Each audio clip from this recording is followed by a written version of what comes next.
Get out! I said get out! The slap cracked through the grand cathedral like thunder splitting the sky. The choir froze mid-hymn, and one of the violinists dropped his bow. The crowd gasped, then went dead silent. You could almost hear the chandeliers shake. Under the golden lights of Crown Chapel, a tall man in a spotless white tuxedo, Brian Keller, the city's youngest billionaire and CEO of Keller Tech, had just slapped an old woman across the face. Not a stranger, not a guest, his mother. The woman staggered backward, one hand trembling against her cheek. Her grey scarf slipped a little, revealing streaks of white hair that once shone black as coal. "Brian," she whispered, her voice shaking like the flame of a candle in the wind.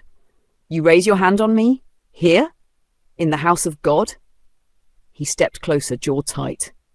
"Don't make a scene, Mother. You're embarrassing me in front of everyone. Look at you, showing up here in that old rag. What were you thinking?" The bride, Clarissa, froze beside him, clutching her bouquet like a hostage. Cameras and phones popped up like mushrooms after rain. Every flash captured that moment, a moment that would follow Brian forever. The woman bent slowly, picked up the small box that had fallen from her hand, and said softly through the tremor of her tears, "I didn't come to shame you, my son, I came to bless you, even if the child I raised with tears no longer remembers the meaning of love." Then she turned away. Her faded gown, the one that used to shine decades ago, brushed across the marble floor as she walked down the aisle. Every step echoed, every whisper followed. The chandeliers glittered like they were watching a tragedy unfold. Outside, the sunlight hit her face, glinting off her tears. The wind lifted her headscarf and she murmured, "I wore this gown, not for celebration, but to mourn the love I lost. Earlier that morning." The sun rose over Belmont City with the arrogance of one who knew it was shining on rich people's happiness. Cars honked, bells rang, and the city air buzzed with excitement. From the narrow lanes of Hillview District, a small neighborhood that smelled of fried beans and old dreams, Mama Grace sat at her wooden table, holding a golden wedding invitation her neighbor had found in the trash. Her eyes moved over the shining letters slowly. Open quote, "The Royal Union of Brian Keller and Clarissa Hope. Venue, Crown Chapel." Close quote. Her lips quivered. No mention of Mrs. Grace Keller, no beloved mother, nothing. Her name had been erased, as if she never existed. She smiled faintly, that kind of sad smile that only mothers perfect, the one that hides heartbreak behind strength. "A match made in heaven," she read out loud. "Heaven? Then why does it hurt like hell?" On the cracked wall beside her, an old photo hung crookedly. A younger Brian grinning wide, holding roasted corn, his face smeared with charcoal dust. He couldn't have been more than 8 then. She had sold that corn to pay his school fees. She reached up, touched the edge of the picture, and whispered, "My little boy." Her neighbour Mama Ruthie entered, carrying a bowl of hot pap. "Grace! A beg, don't go. You know that boy of yours didn't invite you. Those people, they don't want poor faces at rich weddings." Mama Grace smiled. "A mother doesn't need an invitation to bless her child. I won't cause trouble. I'll just watch from the corner." "You'll just watch trouble find you," Mama Ruthie muttered, shaking her head. But Grace was already on her feet. She opened her wardrobe, a creaky, half-broken thing that had survived longer than most marriages, and pulled out a faded gown, her last gift from her husband, the only thing that gave her sweet memory. It was the same dress she had worn for her husband's birthday years ago, when her life still had music in it. She dusted it off, straightened it with her palms, and put it on. Around her neck, she wore her late husband's cross pendant. In the cracked mirror, she stared at her reflection, an old woman with sunken eyes, but fire still burning in them. "If I can't sit beside him," she whispered, "I'll stand where he can still see me, even if it's from a distance." The road from Hillview to Crown Chapel stretched far and cruel under the hot Belmont sun. She had no money for a cab, so she walked, one steady step at a time. The air shimmered with heat, dust rose with every footstep. Around her, people bustled about, buying food, laughing, living, completely unaware that the mother of the city's most celebrated man was walking right past them. At a junction, she paused beside a billboard. It showed Brian in a sharp suit, smiling with confidence and arrogance mixed in perfect balance. Open quote. "Brian Keller, the future of innovation," close quote. She stared for a while and chuckled. "Innovation? You could at least innovate some respect. She kept walking. Children pointed. Some whispered. Others laughed. But she didn't stop. She was used to walking alone. She'd been walking alone since the day her son moved out and never came back.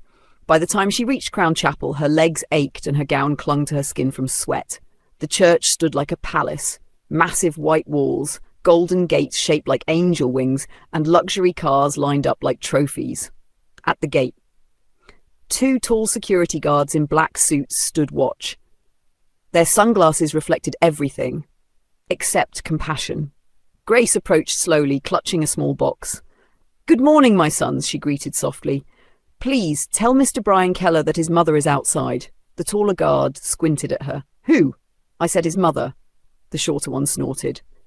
"Madam, every woman in Belmont claims to be his mother these days. Please don't cause a scene."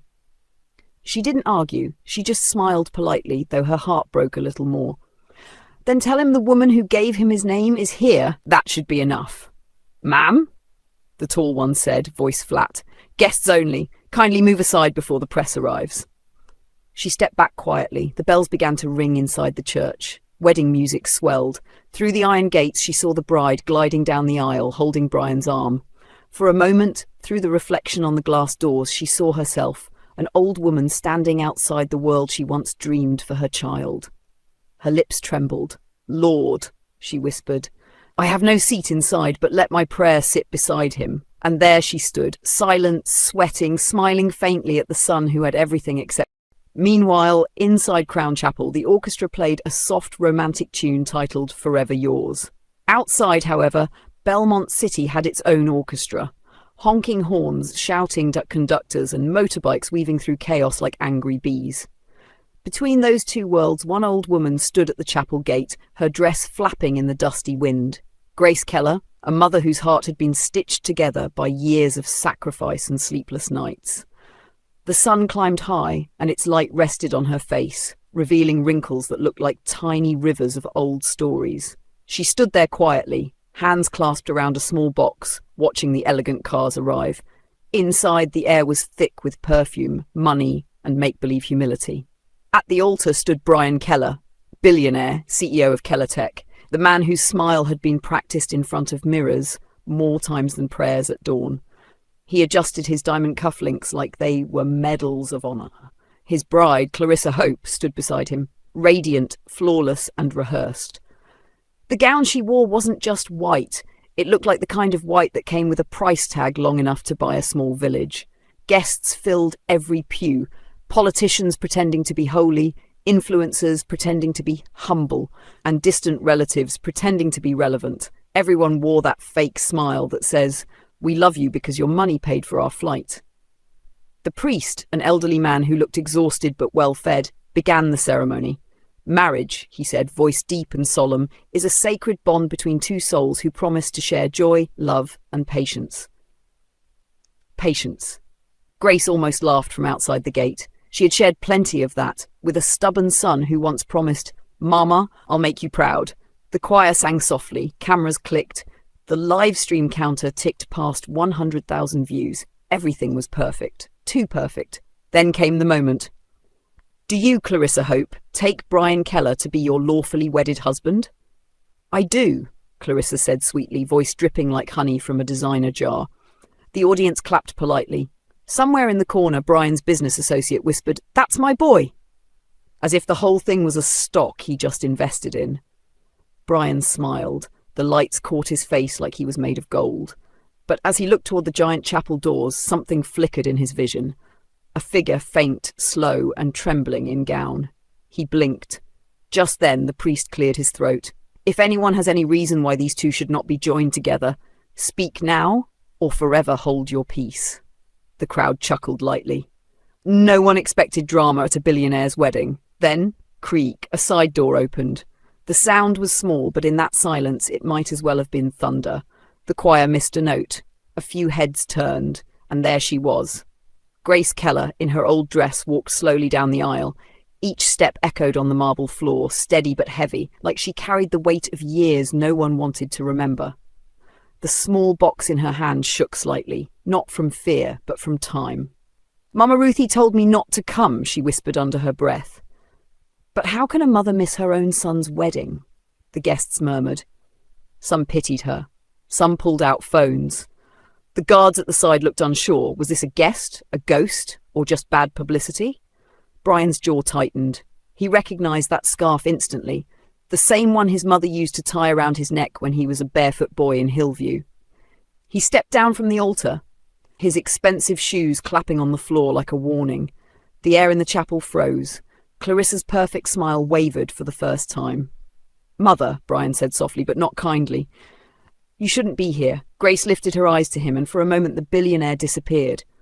All she saw was her little boy who once cried because he lost his shoe in the rain. "I didn't come to beg," she said gently. "I came to bless." Clarissa blinked, confused.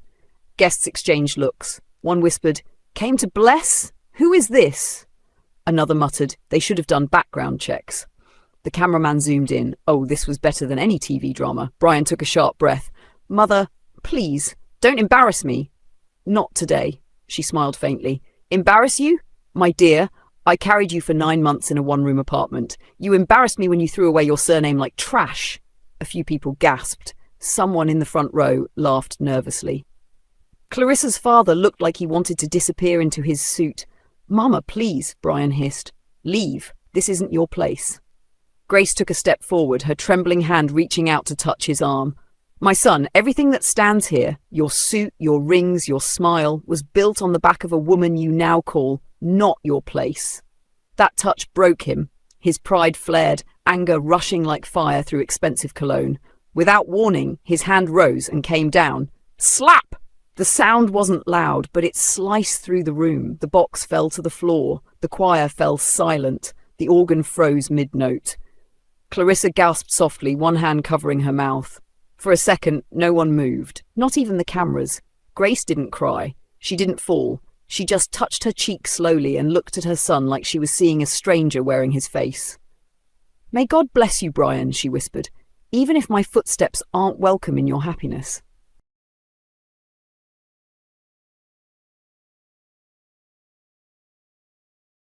Brian Keller stood frozen before the altar of Crown Chapel, his palms still tingling from what he'd just done.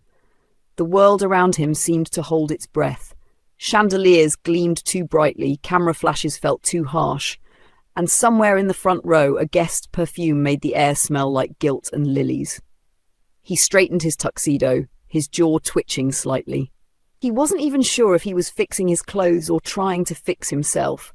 He almost said something, anything, to patch the silence bleeding across the chapel, but one more word, he feared, might break the little pride he had left. He turned toward the priest, hoping to continue the ceremony, pretending nothing happened. But the priest, Father Dominic, didn't move. His hand trembled over his Bible. "My son," the priest said slowly, his voice a mixture of disbelief and sadness, "marriage is not a door to shut your past out. It's a vow made before the first love that ever held you." The words hit Brian like a low punch to the gut. His mother's small box lay by his foot, looking like tiny apologies he could never say out loud. He glanced down and stepped back instinctively, almost tripping over the box. Grace Keller, the woman he had just struck, stood before him quietly. She didn't shout. She didn't curse. She simply bent down and began picking up her little box with the ring inside, her fingers trembling slightly. "I'll go now," she whispered. Not to him, but to herself. "Not because you sent me away, but because blessings don't need invitations." The chapel was silent. Even the chandeliers seemed to stop shimmering. As she turned toward the door, her scarf fluttered softly, like a white flag of surrender waving at a war that no one realized had already been lost. Clarissa looked down, refusing to meet Brian's eyes. The cameraman stood motionless. He knew what he'd captured wasn't just a wedding video anymore. It was history. Grace reached the chapel's grand doors, pushed them gently, and the hot Hillview sun poured in, lighting up her figure. Her faded dress glowed briefly in the sunlight before she disappeared into it. The organ didn't play again. It couldn't. The music had walked out with her. Outside, Grace paused at the chapel gate and placed her palm on the cold iron. "We'll meet again," she whispered, "but not today." Then she walked straight into the heat, her shadow stretching long behind her. Inside, the churchgoers exhaled like they'd been holding their breath for hours. Someone coughed. Another muttered, "What a shame." The priest quietly closed his Bible. By the next morning, Hillview and the entire country knew what had happened. The video spread faster than traffic on a Monday. Every phone in the city buzzed with the same shaky clip. A groom in an expensive tuxedo raising his hand, an old woman in a simple dress taking the blow, the little box in her hand hitting the marble, the organ stopping mid-chord. The caption was brutal. "Billionaire Brian Keller slaps his mother at his wedding, Crown Chapel drama." No subtitles, none needed. The slap said everything. At Hillview Market, fabric sellers gathered around one vendor's phone. The loudest among them gasped, hand over her chest. "Aha! See as him knack him, mama! Lord have mercy!" Another woman muttered, "Money no be senso." At a nearby bus stop, a man pressed replay and whispered, "Na him mummo, I swear." For a moment, the entire street went silent. Buses paused, hawkers stopped mid-shout. Even the usual quarrel over 50 change vanished into shameful quiet. Across the city, at breakfast tables, boardrooms and beauty salons, everyone had an opinion. Some blamed pride, others blamed wealth, and a few, with wicked humour, said maybe he slapped her because she didn't RSVP. By noon, Brian's smiling billboard, "Brian Keller Building a Better Tomorrow," was trending for all the wrong reasons. Someone on Twitter edited the slogan, "Building a Better Tomorrow," by forgetting yesterday's mother. Meanwhile, on the 20th floor of Keller Tech, chaos was having breakfast. Brian stood before the tall glass windows, staring down at the traffic below. His reflection looked tired, older and somehow smaller. His phone buzzed non-stop, calls, texts, emails. PR managers, investors and people he hadn't spoken to in years all wanted a statement. "Pull down the wedding photos," one message said. "Disable comments," said another. "Draft a public apology immediately," someone else demanded. His inbox was a battlefield. Then came the text that froze his blood. "Clarissa, we're done." She didn't bother with punctuation, just those two words, clean and cold. The office door flew open. Mr. Arthur Hope, Clarissa's father, stepped in with the fury of a man who just lost $1 billion son-in-law. He didn't sit. He didn't even greet. Two of his assistants trailed behind, clutching folders like shields. "You know why I'm here," Arthur said flatly. Brian swallowed hard. "I'll issue an apology, sir, publicly." Arthur let out a sharp laugh. "Apology? Brian, you slapped your mother on national television. Half the country wants to throw tomatoes at your car. The wedding's cancelled, and so is our partnership. You can keep your money if it helps you sleep. But remember, a man who forgets where he came from can't keep where he's going." He turned and walked out, leaving behind silence thick enough to choke on. Brian just stood there. His empire, his pride, was crumbling faster than a cheap wall clock. Emails started flooding in. Investors pulling out, shareholders demanding meetings. HR reported that half the staff chat groups were now filled with memes of the mother in gown holding a little box. He rubbed his face and laughed bitterly. "Great, I've become a meme before breakfast." A knock came at the door. It was Mr. Sampson Blake, his old mentor, silver-haired, the kind of man who smelled like wisdom and freshly brewed coffee. Sampson sat down quietly and looked at him. "You can put out a PR fire, Brian, but there's another kind that burns deeper, and this one won't make headlines. Brian, go and get your mother." Brian's throat tightened. "She left," he said quietly. "I don't even know where she went." Sampson leaned forward. "Then find her. Because until you do, every billboard you've built will remind the world of one thing, how high you climbed just to forget who pushed you up." Outside, workers were already pulling down the "Building a Better Tomorrow" banner. The letters hit the ground one by one with a hollow thud, like the sound of a heart learning regret the hard way. That same noon, Crown Chapel finally opened its doors to the press. The air outside was thick with curiosity and camera flashes. Every journalist in Belmont City looked like a hungry cat waiting for someone to drop a piece of meat. The priest, Father Dominic, a man who looked like he'd seen more confessions than coffee mugs, stepped forward, raised a calm hand and said only one thing. "We came here not to condemn, but to remember where to stand." And just like that, the crowd went wild. The church had spoken. Within minutes, the internet turned into a full-blown courtroom. Hashtags changed flavour faster than ice cream melting in the sun. Hack Grace Deserves Better started trending. Mother Before Money followed closely. Bloggers posted like they were being paid per sentence. Suddenly, everyone had an opinion on Brian Keller, the billionaire who forgot his mother in exchange for a brand deal. Meanwhile, high above the city, inside a penthouse that smelled of perfume and heartbreak, Clarissa Hope was folding her life into a suitcase. The wind outside kept slapping the balcony door as if saying, "Girl, don't forget your dignity too." She stood by the window overlooking the lagoon, watching the storm clouds gather. Her diamond engagement ring caught the light, but even it looked tired. She picked up the wedding invitation, gold edges, embossed letters, pure luxury, and slid it into a drawer. It shut with a soft click. The sound was final, like burying a bird that had sung its last song. Her phone buzzed. Brian's name flashed across the screen. She stared at it, sighed, then typed her last message. "Don't look for me, Brian. Find yourself first. Find your ring on the table. Goodbye." She dropped the phone, zipped her bag, and walked out without looking back. Across the dusty part of Hillview, where people still borrowed salt from neighbours, Grace Keller, the woman everyone now called the mother of the fallen billionaire, sat on a small wooden stool outside her single room. She didn't own a smartphone. The most digital thing she had was the church radio that only worked when she smacked it twice. She had no clue her name was now trending in 4 countries. She dipped her towel into warm water and wiped the faint red mark on her cheek. The slap had faded, but the memory hadn't. Mama Ruthie, her old friend, waddled over carrying a tray of plantain chips. "Grace! I saw something on my neighbour's phone. They're saying your son embarrassed you in church yesterday. Is it true?" Grace smiled faintly, her eyes tired but kind. Ruthie, people talk. It's just another sunny day that burns out by nightfall. Don't listen to me. Let's just live today peacefully. By late afternoon, Keller Tech, the empire Brian built on ambition and too much coffee, called an emergency meeting. The boardroom looked tense. Men in expensive suits and women with voices sharp enough to cut marble argued over words like damage, scandal, and crisis management. "Gentlemen," one investor said, slamming his palm on the table, "our stock is bleeding. The infrastructure deal is hanging by a thread." Another leaned back, crossing his legs casually. "Maybe the deal isn't the problem. Maybe the boss is." Brian sat at the head of the table, face pale, eyes hollow. His tie was gone, his pride barely hanging on. "I'll apologise," he said quietly.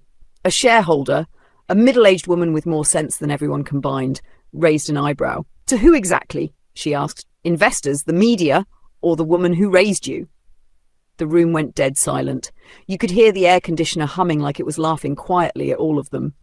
The meeting ended with a cold statement. Keller Tech deeply regrets the unfortunate incident. But Belmont City wasn't buying it. The city didn't want corporate regret. It wanted something real. That night, as the rain flirted with thunder, the streets of Belmont City began to speak. At a suya stand, a young man licked pepper off his fingers and said, "My mother sold beans for 15 years so I could study. Every Sunday I kiss her hands before leaving for church." A woman beside him nodded. "On my wedding day, my mother stood under the sun pinning scarves for guests." "That's love you can't buy, not even with Brian Keller's money." Laughter followed. But it wasn't mockery. It was recognition. One by one, people began sharing stories about their mothers. The city that had once mocked now began to heal. And then came the photo. A still frame shared 1,000,000 times. A woman in a simple dress standing outside Crown Chapel, her scarf dancing in the wind.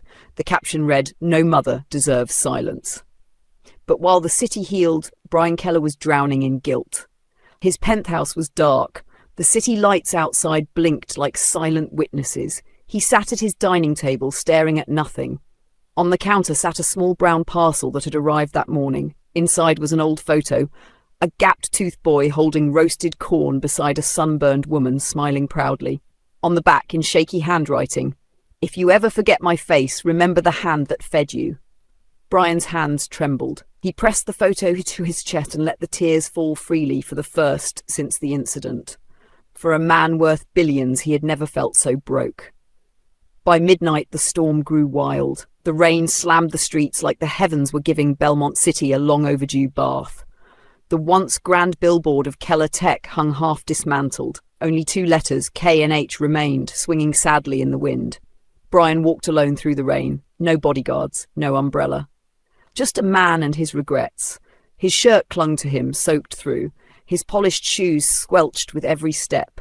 The streetlights flickered as if unsure whether to illuminate a sinner or a lost son. In his mind, her voice replayed again and again. I didn't come to shame you, Brian. I came to bless you, even if you forgot the hands that raised you. The city had judged him. The shareholders had abandoned him. His bride was gone. Now there was only one door left to knock on. He followed the rain-soaked roads to the old housing compound behind the bus terminal, a place he hadn't visited since college. The walls smelled of rust and wet paint. An old woman in a faded gown opened the door. The bulb above her flickered. You, she squinted. You're her son, aren't you? Yes, Brian managed, his voice hoarse. My mother, Grace Keller, is she still here? The woman sighed. She left 4 days ago, didn't say where, only left a small box and a note. She led him inside. The small room was painfully neat, like someone had cleaned it as a final act of love. A bamboo bed, a faded Bible, a bunch of dry flowers on a wobbly table. Brian sat down and unfolded the note with trembling fingers. If you ever return, don't look for me. I forgave you the day you raised your hand. Live as if I still sweep the yard every morning and light the lamp every night. I hold no anger, only prayers. Learn how to bow your head, my son. Brian bit his lip until he tasted salt. His tears fell quietly, mixing with the rain dripping from his hair. He pressed the letter to his forehead, as though hoping to feel her warmth through the ink. Outside, the storm howled louder, tearing through the city's heart. The neon lights of Belmont blurred behind the curtain of rain. The world that had once called him the untouchable billionaire was now whispering another name, a lost son searching for forgiveness. He walked back into the rain and Honqueuse. For once he wasn't thinking about stock prices, mergers or magazine covers. He was thinking about her, Grace Keller, the woman who brought him to this height in life. He adjusted his soaked blazer and muttered, perfect day for regrets. Even the sky's crying. The rain had that distinct Belmont scent, wet asphalt, burnt coffee from street cafes, and the faint perfume of people pretending they were fine.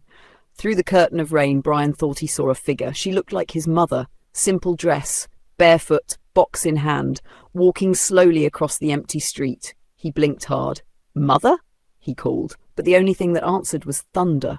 The image faded, swallowed by the downpour. Brian exhaled shakily. Great! Now I'm hallucinating my mother. Or is she now a ghost?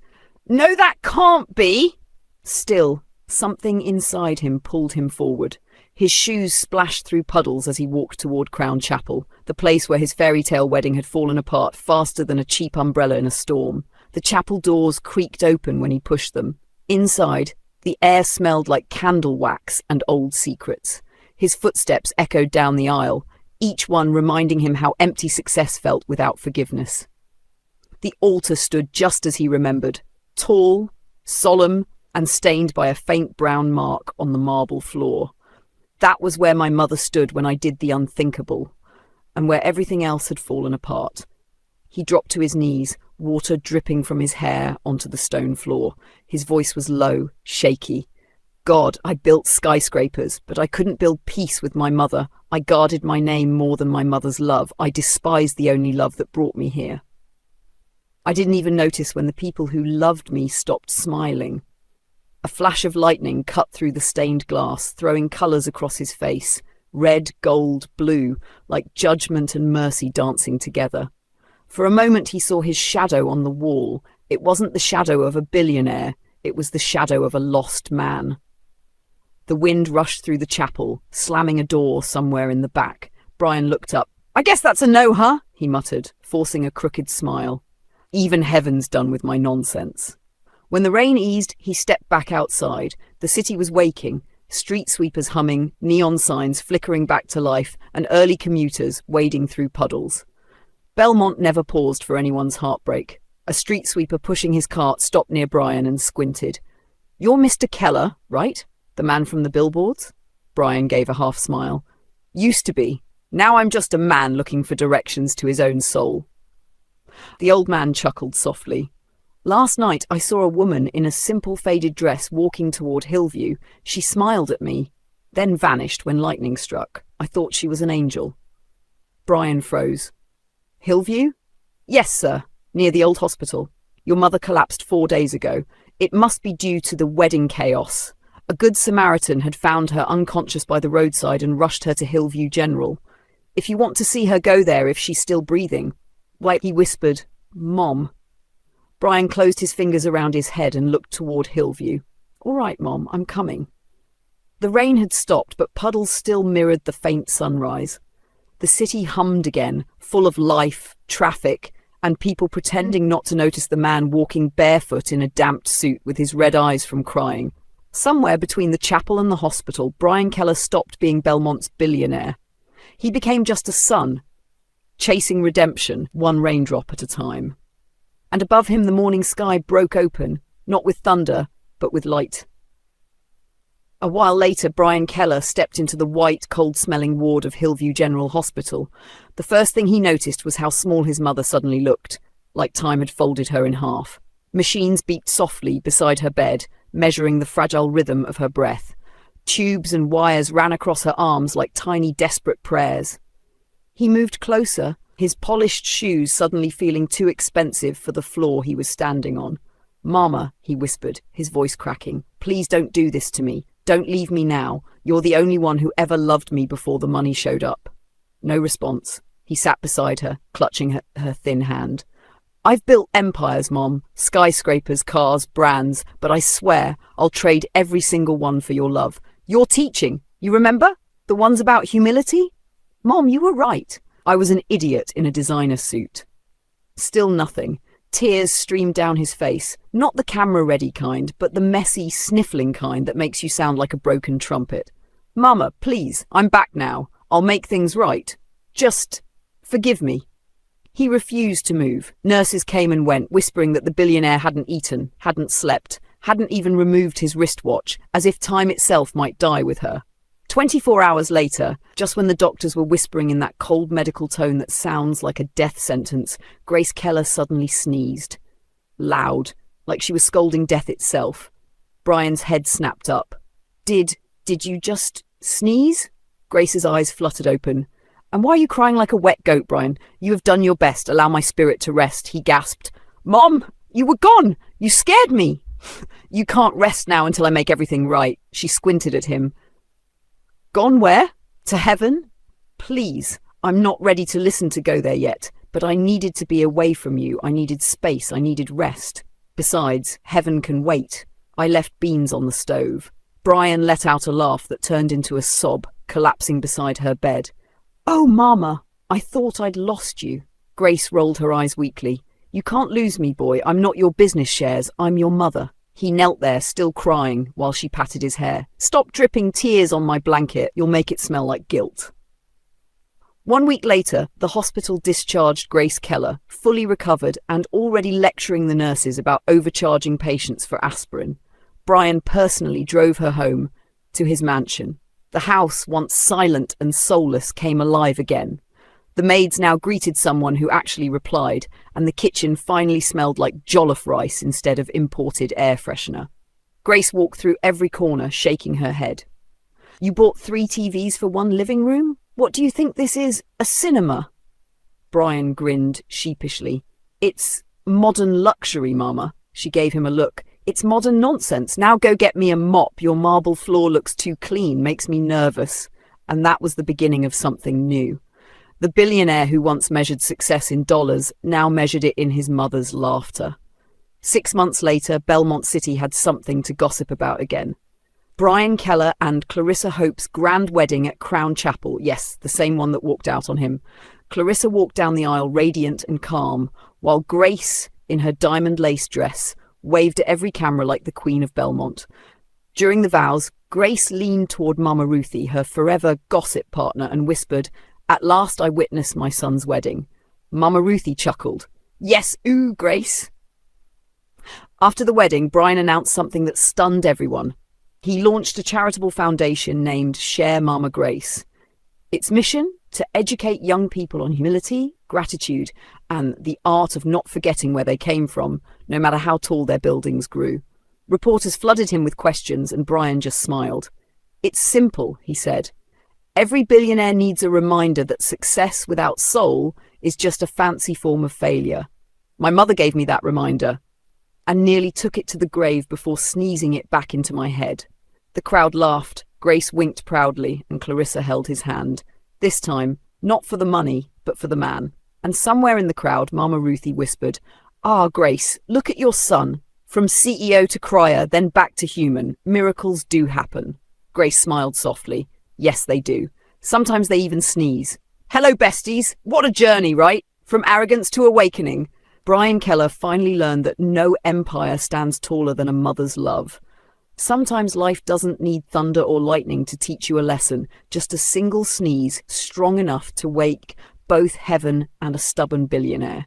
Moral lesson, never forget your roots, because the same hands that once fed you can also bring you back to life.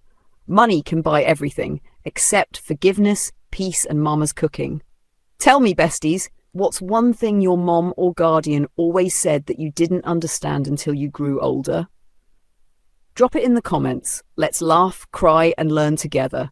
And don't forget to like, share, and subscribe for more heart-touching stories like this. Love you all, besties. See you in the next one.